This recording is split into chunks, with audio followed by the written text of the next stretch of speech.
কোরবানি ঈদের বাকি আর মাত্র কয়েকদিন, এর মধ্যেই জমে উঠেছে ছাগলের হাট, যেখানে রয়েছে ক্রেতা বিক্রেতার উপচে পড়া ভিড়। কারো চোখে পছন্দের ব্ল্যাক বেঙ্গল ছাগল, কারো মুখে দরদামের হিসেব। চারদিকে হাঁক ডাক, দরদাম আর পছন্দের পশু কেনার ব্যস্ততায় জমজমাট হাট। নওগাঁর মান্দা উপজেলার প্রসাদপুর ও পাঁজরভাঙ্গা হাটে দেখা যায় চারপাশ ছাগল আর ভেড়ার মেলা। ছোট, মাঝারি ও বড় সব ধরনের ছাগলের দেখা মিলছে এখানে। কেউ দূর দূরান্ত থেকে ছাগল নিয়ে এসেছেন বিক্রির আশায়, কেউ আবার পছন্দের পশু কিনতে ঘুরছেন এক দোকান থেকে আরেক দোকানে।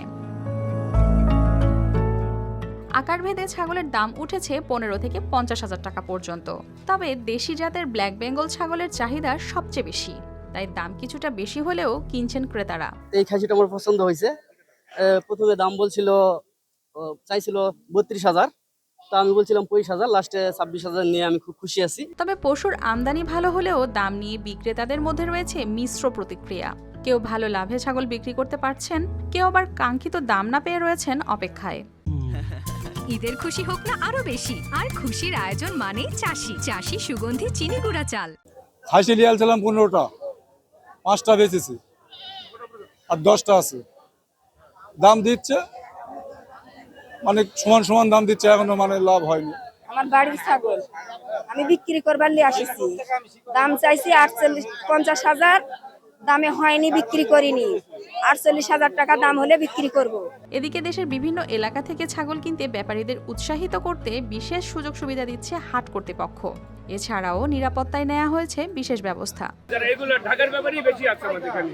ঢাকা আছে, তারপরে আপনার হলো রংপুরের ব্যাপারী আছে, তারপরে রাজশাহীর ব্যাপারী আছে।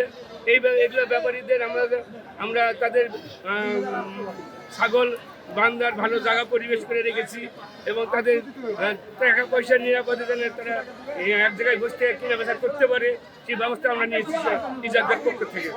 ডাক্তারের নিয়োগ করা আছে এবং অনেক ডাক্তার সেখানে আমরা দিই, মানে গাভীগুলো প্রেগনেন্ট নাকি এটা পরীক্ষা করার জন্য। ঈদ ঘনিয়ে আসায় দিন দিন আরও জমে উঠছে মান্দার ছাগলের হাট। ব্ল্যাক বেঙ্গল ছাগলকে ঘিরে ক্রেতাদের আগ্রহ, বিক্রেতাদের প্রত্যাশা আর ব্যাপারীদের আনাগোনায় এখন উৎসবমুখর হয়ে উঠেছে পুরো হাট এলাকা। News desk, RTV।